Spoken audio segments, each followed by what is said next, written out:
ദുബൈയിൽ പാർക്കിംഗ് നിയമലംഘനങ്ങൾ വർദ്ധിച്ചു.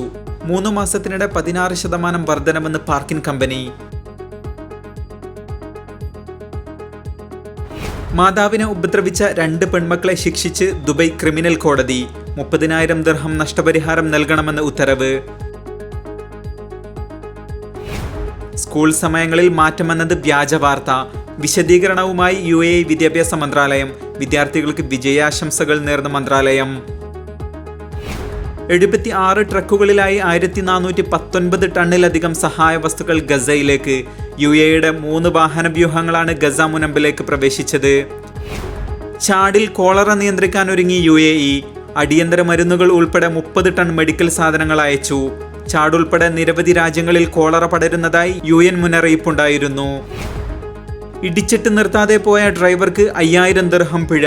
പ്രതി വാഹനം ഓടിച്ചത് ലൈസൻസ് ഇല്ലാതെ. ദുബൈ ട്രാഫിക് കോടതിയാണ് പിഴ ചുമത്തിയത്.